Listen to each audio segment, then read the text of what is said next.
You don't realize how loud silence can be until someone tries to force it on you.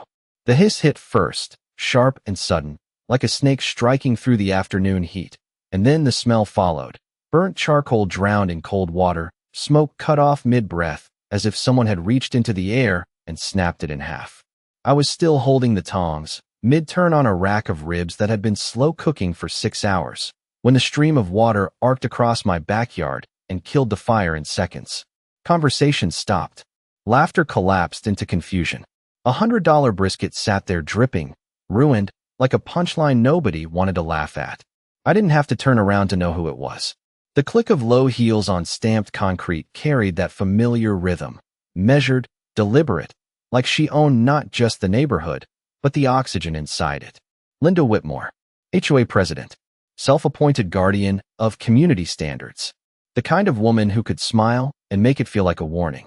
Mr. Carter, she said, her voice smooth enough to pass for polite if you didn't know better. You were notified. Open flame cooking is no longer permitted within Willow Creek Estates. I could feel every eye on me. Neighbors, friends, people who had driven 20 minutes across town just for a Saturday barbecue that was supposed to be simple, easy, normal. The kind of day where the smell of smoked meat hangs in the air and nobody checks their watch. I set the tongs down slowly, the metal clinking against the soaked grill, and turned to face her. She stood there in a pressed white blouse that probably cost more than the entire setup I'd built in my backyard, clipboard tucked under one arm like a badge. Behind her, 2 private security guys lingered near the gate, arms crossed, trying hard to look official. You're shutting down a backyard barbecue? I asked, keeping my voice level, even though I could still taste the smoke in the back of my throat. She tilted her head slightly, that practiced expression of concern sliding into place. We're maintaining property values, she said. Excessive smoke, noise, gatherings, it's not aligned with the community image we're cultivating. There it was. Not safety, not rules. Image. Around me, plates sat half-filled, drinks sweating in the late afternoon sun, conversations frozen mid-sentence. Someone coughed. Someone else muttered something under their breath.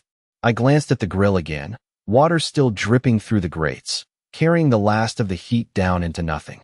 6 hours gone in under 10 seconds. And just like that, something shifted. Not loud, not dramatic, just a quiet click somewhere in the back of my mind. Because here's the thing about people like Linda, they don't just want control. They want you to accept it, to nod along, to pack up your life in neat little boxes that fit inside their version of perfect. I wiped my hands on a towel, slow and deliberate, and gave her a small nod. Understood, I said. She smiled, satisfied, already turning away like the scene was over, like she'd won something. But as she walked back toward the gate, heels clicking, I caught a glimpse of the metal sign posted just beyond the fence line, half hidden behind a row of trimmed hedges. HOA boundary ends here. I didn't say anything. Not yet. I just stood there in the fading smoke, listening to the quiet she thought she'd created, already knowing it wouldn't last. The silence did not break right away.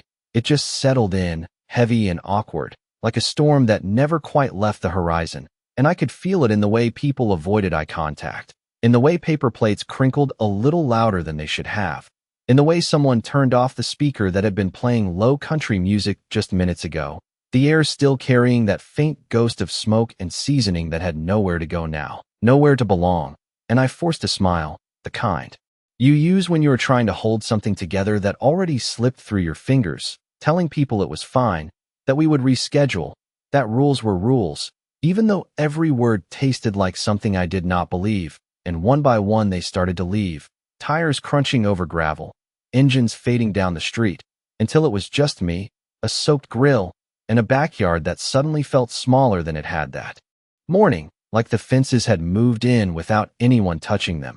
And I stood there for a while longer than I needed to, listening to the last drops of water fall through the metal grates, each one hitting with a soft ticking sound that echoed louder than it should have. And that was when the memory hit me. Not loud, not dramatic, just quiet and steady, like it always had. My father standing over an old rusted barrel grill behind a 2-bedroom house outside San Antonio, sweat on his forehead, smoke curling up into the Texas sky while he told me that good barbecue was never about the meat. It was about time, patience, and knowing when to let things sit and when to act. And I remember the way he used to tap the lid twice before opening it, like he was listening to something only he could hear, like the fire itself was talking back. And I realized right then that what Linda had shut down was not just a meal. It was that feeling, that rhythm, that piece of something that belonged to me. Long before any HOA paperwork ever existed, and that was not something I was willing to let go of. So I cleaned up slowly, methodically, stacking chairs, folding tables, scraping what I could salvage into a trash bag that felt heavier than it should have. The smell of wet charcoal clinging to my hands no matter how many times I wiped them. And when I finally walked toward the gate, I stopped again, just like before, my eyes drifting to that small metal sign half hidden behind the hedges. The one most people would never notice unless they were looking for it. HOA boundary ends here. The letters slightly faded, but still sharp enough to matter, and I stepped closer this time. Close enough to see the bolts holding it in place. Close enough to notice the thin strip of land just beyond it, maybe 20 feet wide, running along the entire back edge of the neighborhood like an afterthought nobody cared about. And I felt something shift again. That same quiet click, only stronger now, more certain, because rules only work where they are allowed to exist. And for the first time since that water hit my grill, I could feel the edge of a smile pulling at the corner of my mouth. Not because I was angry, not because I wanted revenge in the way people usually think about it, but because I had just found the one place where her control stopped and mine could start. I did not sleep much that night, not because I was angry, but because my mind would not stop moving, replaying every detail like a slow-turning gear, the hiss of water, the look on Linda's face, the way that sign stood there unnoticed for who knows how long. And by sunrise I was already outside, coffee in hand, standing at the back fence with the morning air still cool enough to carry sound farther than usual. Birds cutting through the quiet while sprinklers clicked on in perfect synchronized patterns across identical lawns. Everything about this place designed to feel controlled, predictable, contained, and I stepped right up to that boundary line again, boots pressing into the thin strip of dirt just beyond the fence. Noticing how the ground changed texture almost immediately, softer, less manicured, like it had been forgotten on purpose, and I crouched down, brushing my fingers across the soil, dry and uneven, small rocks scattered through it. Nothing fancy, nothing maintained. But it did not need to be, because it was not theirs, and that mattered more than anything else. So I pulled out my phone and started digging, not in the dirt, but in records, county maps, zoning documents, the kind of things most people never look at unless they have a reason, and I had one now, a clear one, because if there is one thing I learned from my job, it is that lines on paper decide more than fences ever will. And within an hour I had it, the parcel number, a narrow access strip, owned by a holding company that had not touched it in years, probably written off as leftover land from when the development went up, the kind of oversight that sits there quietly until someone pays attention. And I could feel that same steady rhythm building in my chest, not rushed, not reckless, just focused, like tending a fire that you know is going to burn exactly how you want it to if you give it the right conditions. So I made a call, then another, tracking down contact information, leaving messages, following up with emails, every step deliberate, every word measured, because this was not about reacting anymore. This was about setting something in motion. And by midday, I was standing in a small office 20 minutes away, the hum of an old air conditioner filling the room, while a property manager slid a folder across the desk toward me. Papers that looked ordinary but carried more weight than anything Linda could print on her HOA letterhead. A simple lease agreement for a strip of land that barely anyone would notice, except it sat exactly where I needed it to be, and I read every line twice, then signed my name slow and clean, the pen gliding across the paper with a quiet certainty that felt better than any argument ever could. And when I stepped back outside, the sun already climbing high, heat settling in, I could almost smell it before it even happened. Smoke, seasoning, something real cutting through that artificial stillness they were so proud of. And as I drove back toward the neighborhood, passing the entrance sign that promised order and perfection, I glanced in the rearview mirror and allowed myself a small breath. Because Linda had not taken anything from me. She had just shown me exactly where to stand next time, and this time, there would be nothing she could do about it. The next morning the neighborhood looked exactly the same, which somehow made everything feel even more artificial. like nothing that happened the day before had left a mark, sprinklers ticking in perfect rhythm, lawns trimmed to identical heights, mailboxes aligned like they were measured with a ruler, and I parked my truck just inside my driveway and sat there for a second, engine off, listening to the low hum of distant lawn equipment and the faint echo of someone's garage door closing, all of it controlled, all of it predictable, and I stepped out with a folded set of papers in my hand, the lease still crisp, edges sharp, something solid in a place built on appearances, and as I walked toward the back fence I could already feel the difference, not just in the air, but in the way I carried myself, slower, steadier, like I was no longer reacting to their rules but moving around them. And when I reached that boundary line, I did not stop this time. I stepped over it, boots pressing into that same uneven strip of land, and unfolded the papers just enough to glance at my name printed clean across the top. Not loud, not flashy, just official. And that was enough, because official is what people like Linda rely on, until it works against them. And I spent the rest of the morning measuring, pacing out distances, counting steps, visualizing space the way I always did. On job sites, 10 feet here, 15 there, imagining where grills would sit, where tables would line up, where people would naturally gather, the layout forming in my head like a blueprint that did not exist on any HOA document. And by noon I was already making calls, not rushed, not excited, just precise, arranging rentals, confirming deliveries, ordering equipment that would not fit in a normal backyard but would sit perfectly on that narrow strip if placed right. Large smokers on trailers, folding tables, portable lighting, things that looked excessive on paper but made perfect sense when you understood the intention behind them.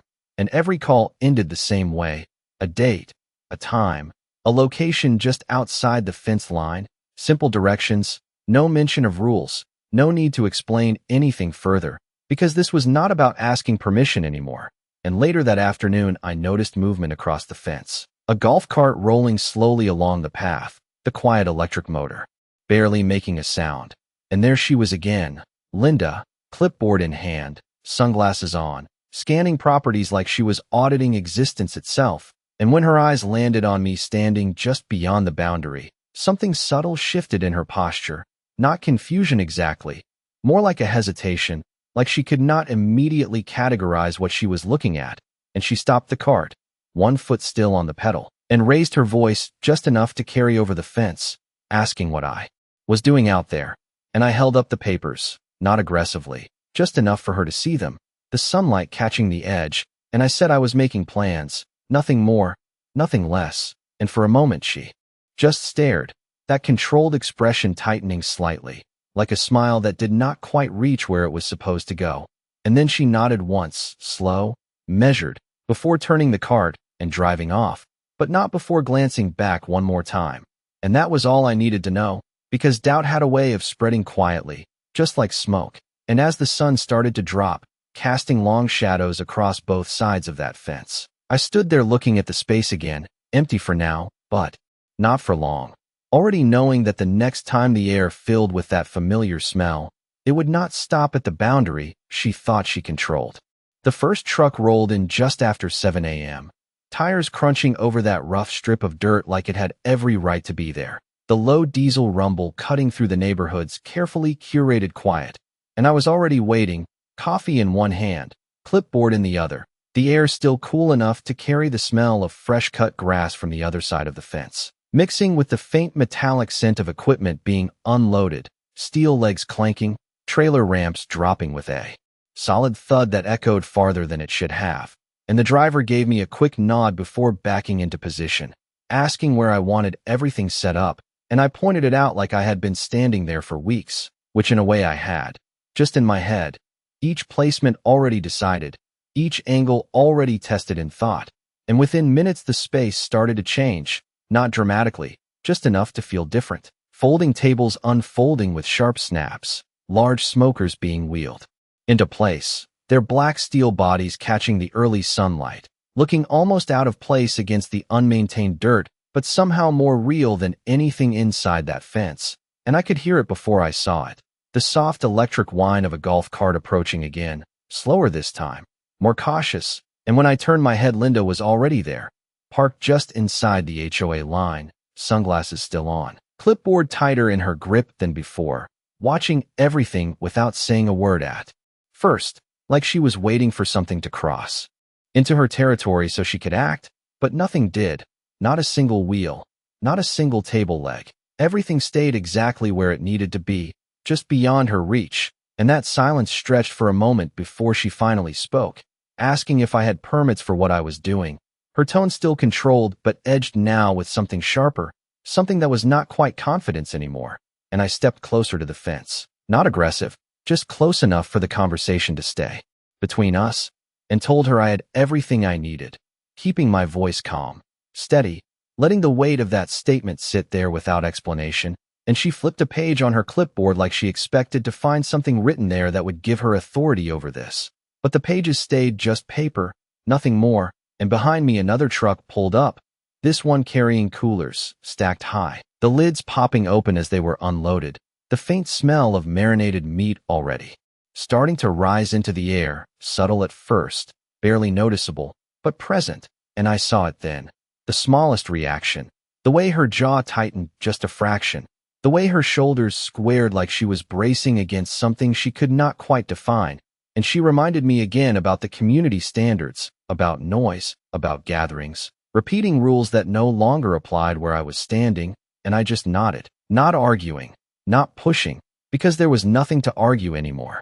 And as the sun climbed higher, casting sharper light across both sides of that fence, more equipment arrived, more pieces falling into place, the quiet transformation becoming impossible to ignore, and neighbors started to notice, curtains shifting, garage doors pausing halfway open, people stepping outside with coffee cups in hand, pretending to check their mail while their eyes drifted toward the growing setup just beyond the boundary. Curiosity spreading faster than any announcement ever could, and I could feel it building now, not loud, not chaotic, just a steady pressure in the air, like heat rising off pavement before you even see it shimmer, and Linda stayed there longer than she probably intended, watching, calculating, waiting for something to go wrong. But nothing did. Everything moved exactly as planned, controlled in a way she could not touch. And when she finally turned the cart and drove off again, the faint hum fading down the street, I looked back at the space in front of me, no longer empty, no longer overlooked, and for the first time since all of this started, I could almost hear it already. The sound that was coming, not forced, not stopped, just free to exist. Exactly where it was allowed to be. By late afternoon, the air started to change, not in a way you could see right away, but you could feel it if you stood still long enough. That slow build of heat and anticipation, the kind that settles into your skin and makes everything just a little sharper. And I struck the first match at exactly 4:15 p.m., the small flare of orange light catching against the metal edge before dropping into the firebox with a soft crackle, dry wood taking the flame like it had been waiting for it all day. And within minutes that first thread of smoke curled upward, thin at first, almost polite, drifting into the open sky before the breeze shifted just enough to carry it sideways, over the fence, into the place that had tried so hard to keep it out. And I did not rush anything. I never do. I adjusted vents, checked temperatures, let the fire breathe the way it needed to. The steady tick of expanding metal mixing with the low hum of generators powering string lights that had not even been turned on yet, and one by one the rest of the pits came alive. 10 of them lined up like a row of engines ready to run, each one sending up its own signal, thicker now, richer, the smell of seasoned wood and spice filling the air in a way that no rule could filter out. And I heard it then. The first car pulling up, tires slowing on the road, a door opening, voices greeting each other with that easy familiarity that does not need permission. And I walked over to meet them, shaking hands, pointing them toward the tables, the coolers, the space that had gone from empty to something alive in less than a day. And more followed, trucks, sedans, even a couple of ride shares dropping people off just beyond the line. Each arrival adding to the low murmur of conversation that started to build into something fuller, something warmer, and across the fence I could see movement, doors opening, people stepping out onto patios, pretending to water plants or check their mail while their eyes drifted toward the smoke rising just a few feet beyond where they thought their world ended. And right on cue the golf cart came back, faster this time. They Quiet electric motor pushed harder than before, and Linda stepped out before it even fully stopped. Clipboard gone now, replaced by a phone in her hand, her expression tighter, less composed, scanning the scene like she was trying to find the one detail that would give her control again. And she called out to me, louder than before, asking what exactly I thought I was doing, and I turned toward her, wiping my hands on a towel, the smell of seasoning and smoke clinging to the air between us, and told her the truth, that I was hosting a gathering on private property. Nothing more, nothing less, and she started to respond, something about violations, about enforcement, about calling someone who could shut this down. But before she could finish, another car pulled up, then another, the line of headlights stretching just far enough to make it clear this was not stopping, not slowing, not shrinking, and the sound shifted again. Laughter rising, music starting low from a speaker near the tables, plates clinking, coolers opening, all of it building into something that could not be undone with a single command. And I could see it in her posture now, that slight hesitation, that moment where certainty slips and reality takes its place, because everything she relied on stopped at that fence, and everything on this side was exactly where it was supposed to be. And as the smoke thickened, rolling steady and deliberate across the boundary, I took a slow breath, tasting it, letting it settle, knowing that this time, there was nothing she could do to put it out.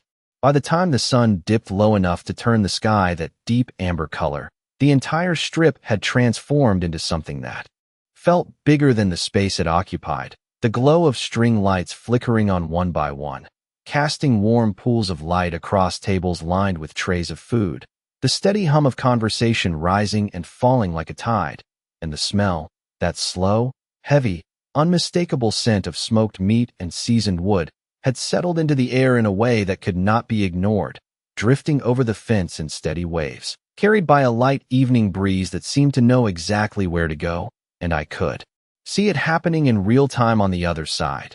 Patio doors sliding open and then hesitating halfway, people stepping out and stopping, some curious, some clearly irritated, but all of them aware that something was happening just beyond the line they thought defined everything. And I moved through the crowd easily, checking temperatures, lifting lids just enough to let a rush of heat escape before sealing them again. Each movement practiced, controlled, the rhythm of it grounding everything else. And every now and then someone would ask how I managed to pull this off, how none of it was getting shut down, and I would just gesture subtly toward the fence, toward that invisible line that made all the difference, and let them connect the dots themselves, because the explanation was simple once you saw it. But it took someone paying attention to notice in the first place. And then the flashing lights showed up, not dramatic, not chaotic, just the steady red and blue reflecting off the polished sides of parked cars, two patrol vehicles pulling up along the curb inside the neighborhood, doors opening with that solid, familiar sound, officers stepping out with the kind of calm that comes from handling situations that are usually a lot worse than this. And the music dipped slightly, conversations lowering just a notch, not stopping, just shifting, the way people naturally do when something official enters the space. And Linda was there immediately, already talking before the officers fully reached her, gestures sharp, voice carrying just enough to suggest urgency without losing control, pointing toward the smoke, the crowd, the entire scene like it was something that needed to be corrected. And I watched from where I stood, wiping my hands again out of habit more than necessity, as the officers listened, nodding occasionally, then turning their attention toward me, and I stepped forward to meet them halfway, staying exactly where I needed to be, not crossing that line, not even by an inch. And one of them asked a few questions, simple ones, about what was going on, about the property, about permits. And I answered each one clearly, calmly, handing over a copy of the lease when they asked, the paper catching the light just like it had earlier, and they took a moment to look it over, exchanging a glance that said more than any words could, and then one of them nodded once, slow and certain, before turning back toward Linda and explaining something to her in a tone that was professional but firm, and even from where I stood, I could see it land, the slight shift in her posture, the way her shoulders dropped just enough to show that this was not going the way she expected. And the officers lingered for a minute longer, making sure everything stayed exactly as it was, which was to say completely within the law, and then they stepped back, returning to their vehicles without urgency, without escalation, just another resolve call on a long list of others. And as the sound of their engines faded, the music came back up. Conversations resumed, laughter rising a little louder than before, not forced, just freer. And I took a slow breath, letting the moment settle in. The smell of smoke still thick in the air, the glow of lights reflecting off satisfied faces, and I glanced once more toward the fence where Linda still stood, phone in hand, searching for something that was no longer there. Any lever, any rule, any authority that could reach across that line. But there was nothing left to find, because everything that mattered was already in motion, and this time, it was not hers to control. The night settled in fully, and with it came that deeper shift in energy, the kind that turns a gathering into something people will talk about long after it ends. The string lights glowing warmer now against the dark, casting soft halos over faces that had relaxed into easy smiles. The steady rhythm of music blending with laughter, and the low murmur of conversations that felt genuine, unforced. And the smokers kept working, lids lifting just long enough to reveal that perfect bark forming on briskets, juices glistening under the light before sealing back in with a soft metallic thud, the smell richer now, heavier, drifting with purpose over the fence line, settling into the manicured lawns and polished patios that had tried so hard to keep it out. And I noticed something else then, something small but telling, a couple of figures standing near the fence on the HOA side, not just watching anymore, but lingering, drawn in by something they could not quite ignore, one of them even leaning slightly closer, like proximity alone might let them take part in something they had been told was not allowed. And I moved through the crowd again, handing out plates, checking in on people, making sure everything flowed the way it should, because control does not have to be loud to be effective.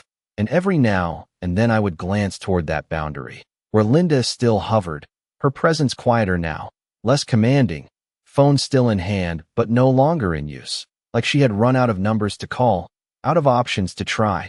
And there was a moment, brief but clear, when our eyes met across that fence, and for the first time there was no instruction in her expression, no assumption of authority, just recognition, the kind that comes when someone realizes the rules they relied on have limits they never considered.